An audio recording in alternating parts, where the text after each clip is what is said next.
wọ́n tẹríba fún gbogbo wọn tẹríba fún náà nígbà tó lọ́ọ̀ dáadáa àfi Iblis ọlọ́dẹ sọ pé Iblis kò tẹríba fún Adam kò ṣe sùjúd fún. Now Allah asked Iblis, why did you not bow down to Adam? Iblis said, why should I bow down to him? You created me from fire and you created me from clay. I'm better than him. Now the scholar said that this is the first instance of racism and arrogance. We also know the ulama, Ibn Abbas, he said that Allah created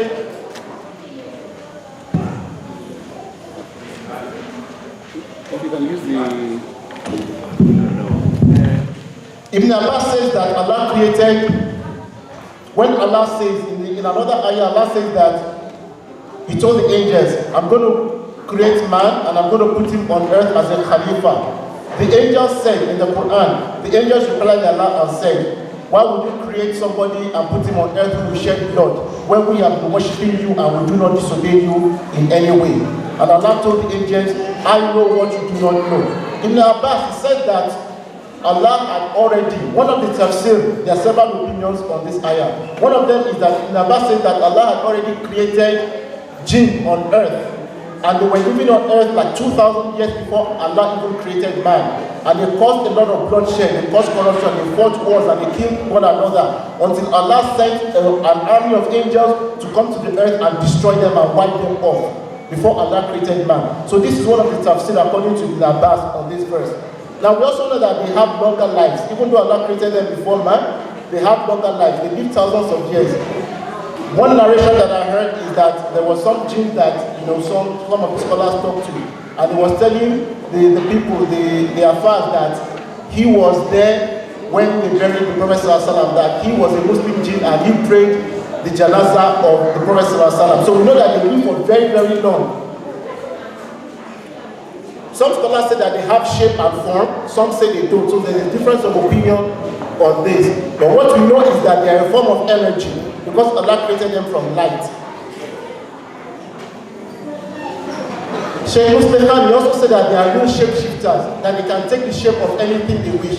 They can take the shape of a chair, a toaster, even human beings. And we know from the hadith of the Prophet ﷺ that the Prophet ﷺ said that Shaitan cannot take his form. That if you see the Prophet in a dream, you have seen the Prophet. You have seen the Prophet himself, because Shaitan cannot imitate him. But we know for any other person, the jinn can take his form. And we know from the hadith of the end of times that when Ad-Dajjal comes, he will have an army of jinns with him who will be able to take the form of people who have died. We also know that they can reveal themselves to human beings if they wish. And they can duplicate dead people as well. And they come in form of animals, especially the snake. So types of jinns. As we said before, there are Muslim jinns and there are non-Muslim jinns, because Allah says so in Surah Al-Jinn, chapter 72. Allah says, and among, Allah here is talking about, the verses preceding this verse, Allah is talking about a group of jinns that came during the time of the Prophet. They came to the Prophet ﷺ, and they heard the Prophet ﷺ reciting the Quran. And after they heard the Quran, they became Muslims. They believed, they accepted Islam. And then they went back to their own community of jinns, and then they started talking to their people, preaching Islam to them.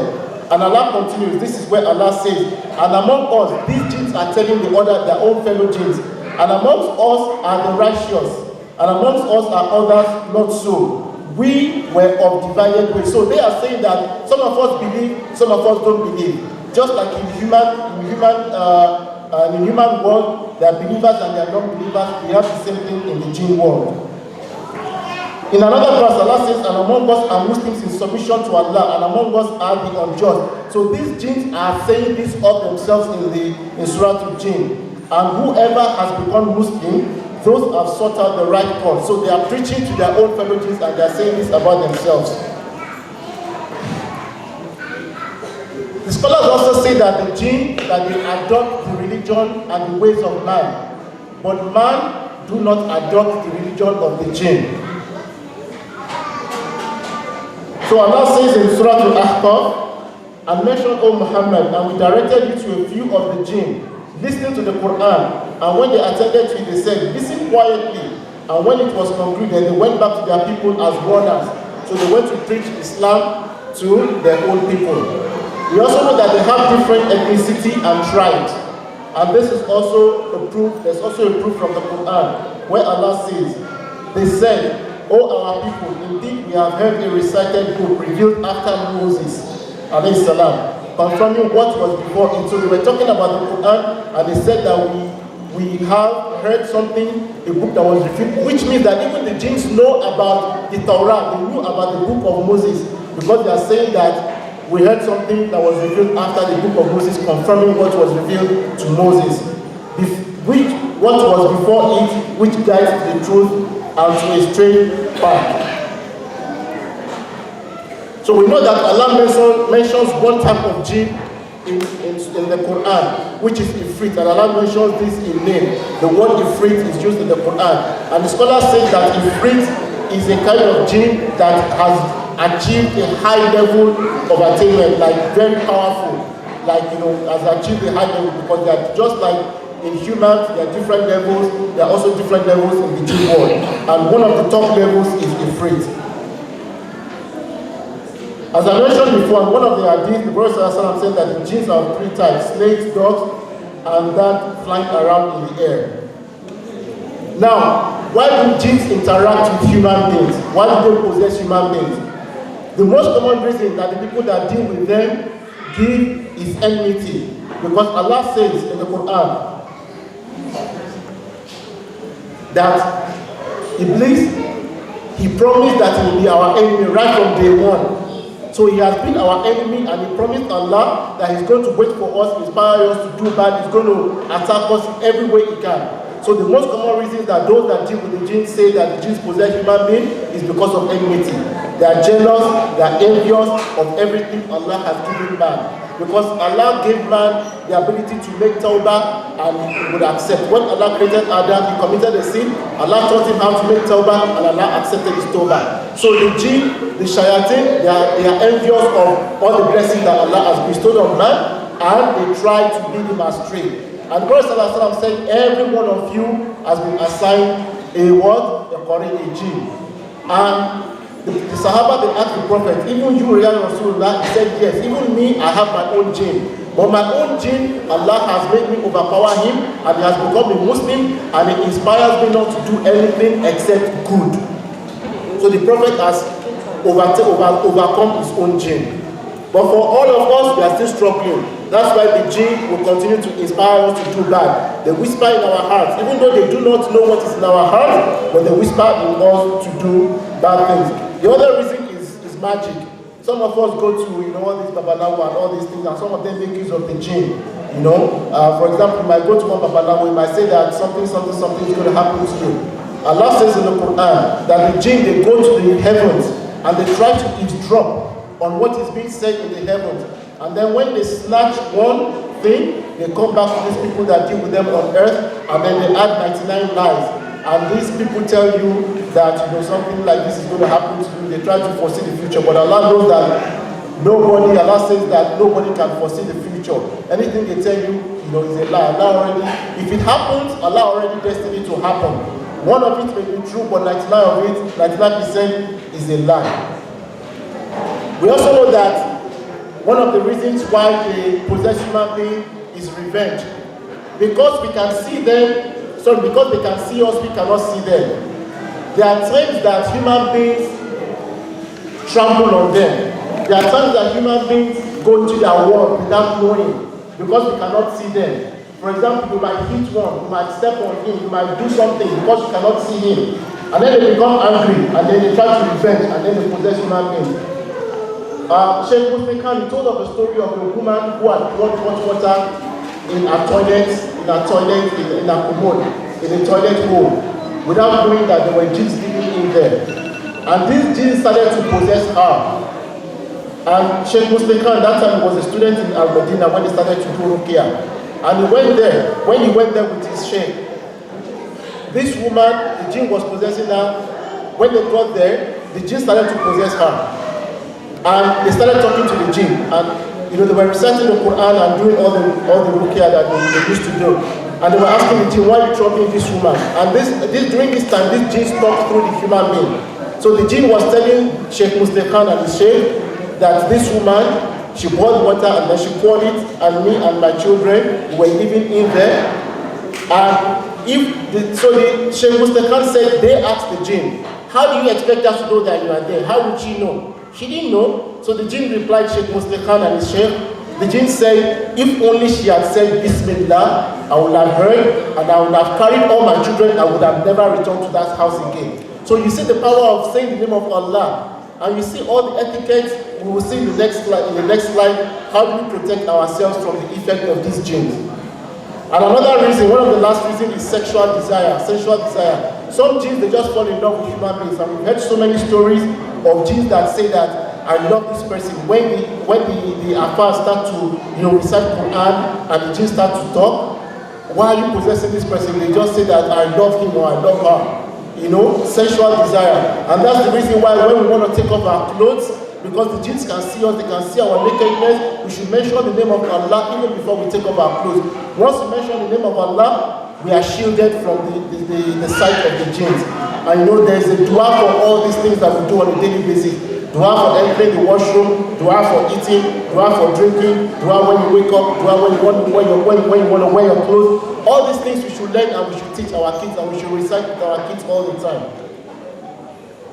Very quickly, and because I'm out of time, I'm going to quickly run through the slides. What are the signs of jinn possession?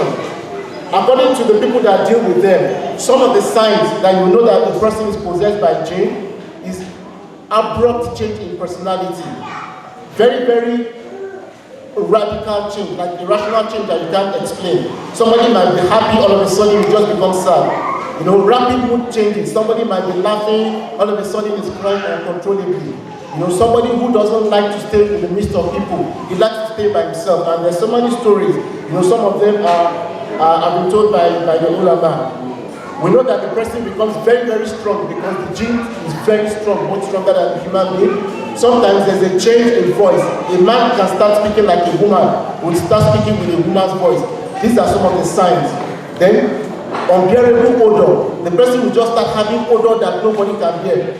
And Sheikh Muslihan, he said in his own experience that anytime he goes to do exorcism, to cast out jinns from people, that the odor he usually smells is the odor of burning flesh, like the flesh is burning.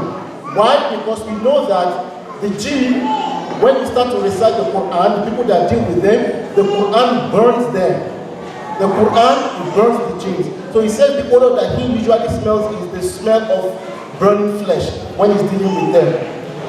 And then the person, we've heard stories of people who all of a sudden, they start speaking a language they never spoke in their life.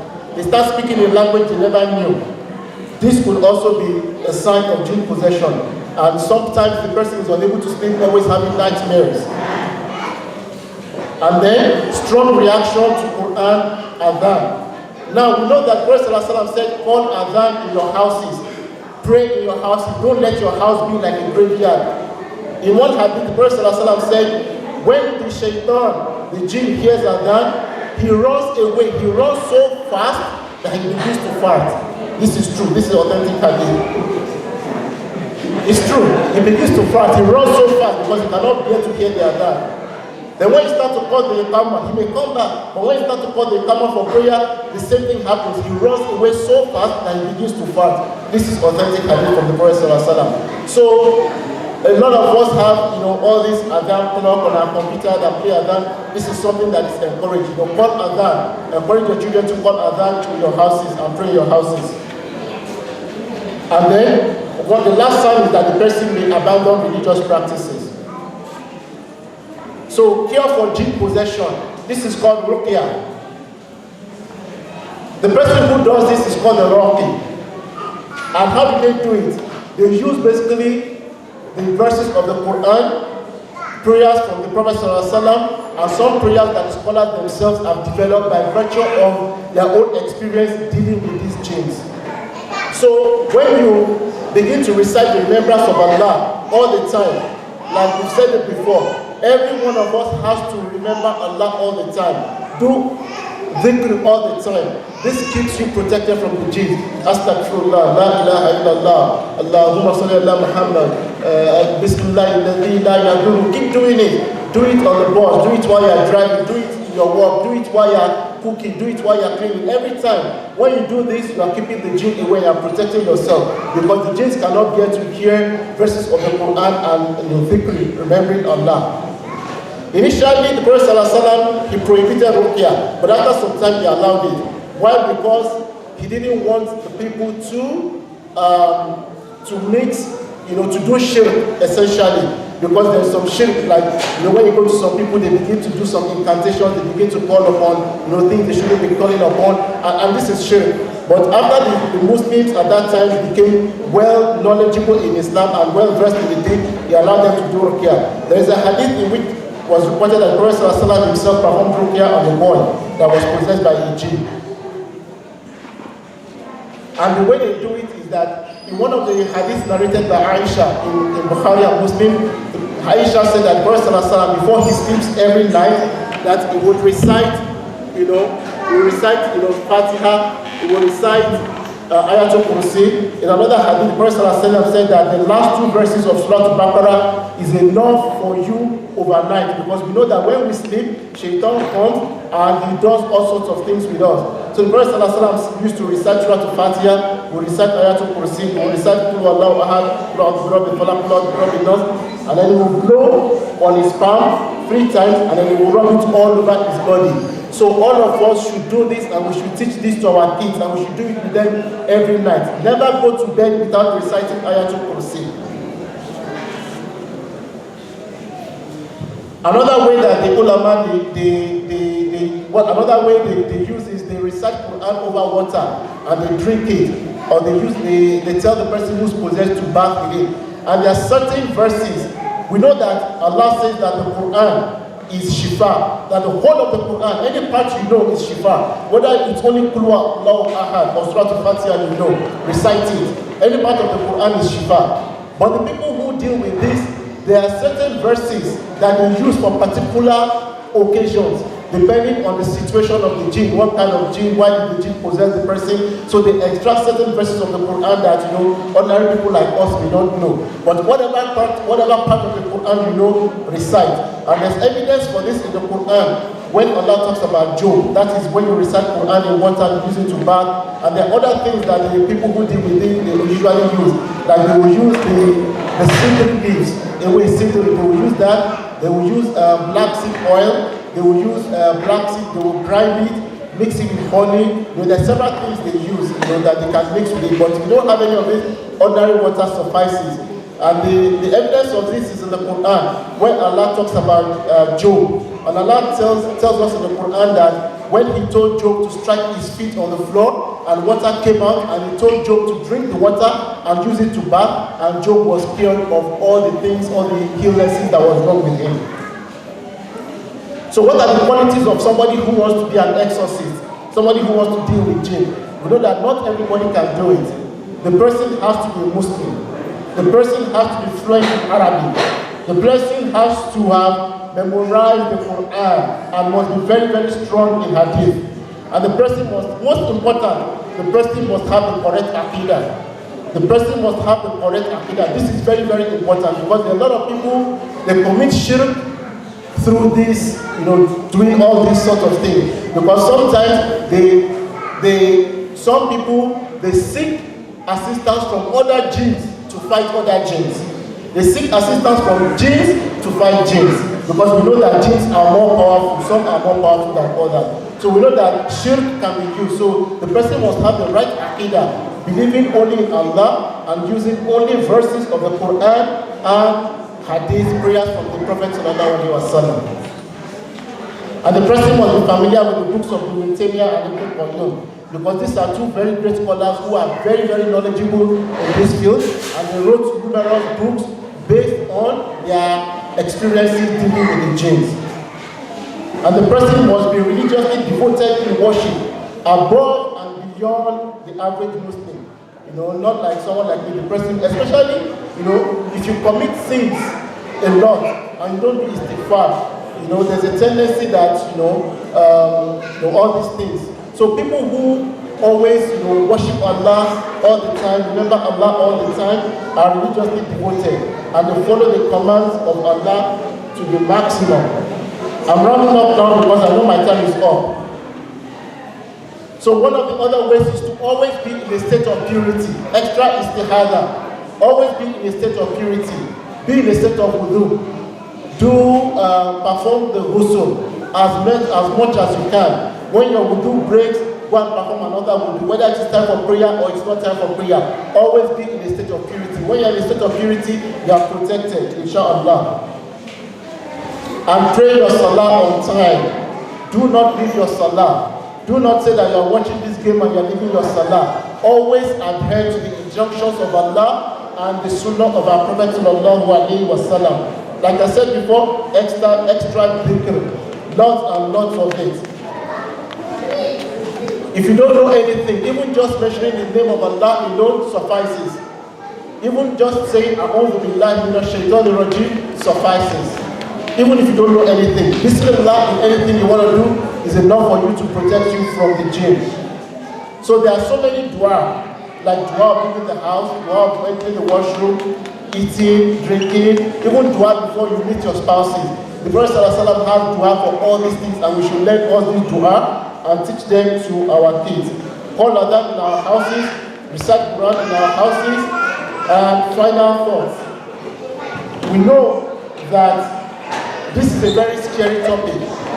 And some of us might start to think all the time, when something happens, it's the jinn. No, it's not always the jinn, trust me. Sometimes it's just our imagination. For somebody who worships Allah and keeps to the commands of Islam, Allah, inshallah, will protect all of us. But when something happens, for example, when some people hear the door slam, they think it's the jinn. No.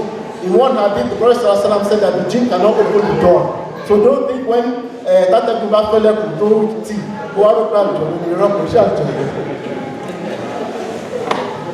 so the most important thing is we are all slaves of Allah. Link everything back to Allah. Anything that happens to you, say that nothing would have happened to you except Allah willed it. Allah allowed it to happen. Have trust in Allah. That is the most important.